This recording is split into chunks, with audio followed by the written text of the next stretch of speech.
From the national newsroom of the Canadian Press, I'm Karen Rebo. The office of Israeli Prime Minister Benjamin Netanyahu says he is shocked by what it calls the horrific anti-Semitic shooting of staffers at Israel's embassy in Washington, D.C.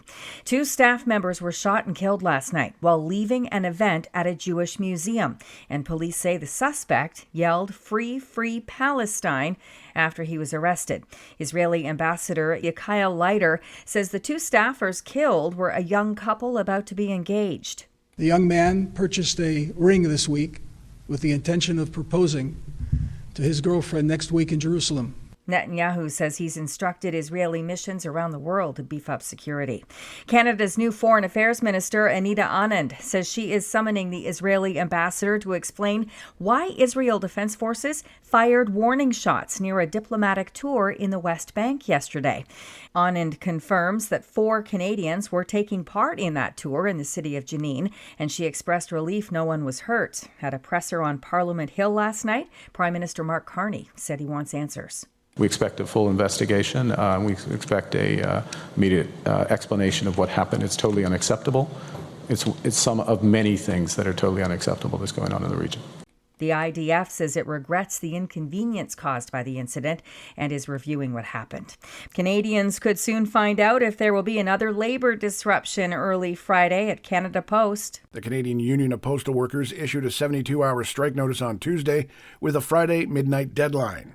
Canada Post says the new offer addresses several concerns, including a wage increase of 13.59% over 4 years.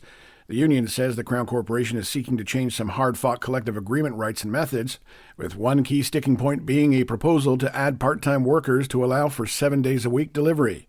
Rob Westgate, the Canadian Press. G7 finance ministers are wrapping up their 3-day summit in Banff, Alberta, after a round of meetings that included discussions around a global trade system that's been roiled by U.S. President Donald Trump's tariffs. And Canadian researchers say there is no evidence that mouth taping has any health benefits. Some social media ads and celebrities claim putting tape over the lips can help people breathe through the nose, reducing snoring and improving sleep. But Dr. Brian Rottenberg warns it could be dangerous for people with sleep apnea.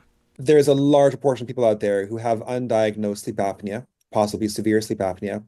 And when you literally tape your mouth shut and your airway is already being blocked somewhere behind that, you've now blocked off basically half of your airway. Rottenberg likens using mouth tape for a breathing issue to buying eyeglasses off the internet without seeing an eye doctor. He says if you only need corrective lenses, great, but what if you've got cataracts? This is the Canadian Press. In sports, the Edmonton Oilers controlled the NHL's Western Conference final opener until suddenly they didn't. The lone Canadian club left in Stanley Cup contention this year was up 3-1 on the Dallas Stars after 2 periods in Texas, but then the Stars scored 3 power play goals in 6 minutes and went on to beat the Oilers 6-3. Edmonton forward Leon Draisaitl says the Oilers needed more composure. We give up 3 goals in a row on the kill. It just kills the momentum, and then you're chasing the game. The game changes from there, so we got to be an awful lot more mature than that. Tonight, in the Eastern Conference Final, the Carolina Hurricanes will play host again to the Florida Panthers. The Panthers are up 1-0. The Toronto Blue Jays racked up 7 runs in the 8th inning in their 14-0 mauling of the San Diego Padres last night. Canada's Shai Gilgeous-Alexander says a life of moments flooded into his mind when he was announced this season's NBA MVP. From the Canadian Press, I'm Karen Rebo.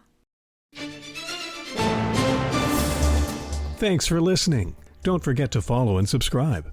For more of today's top stories, visit thecanadianpressnews.ca.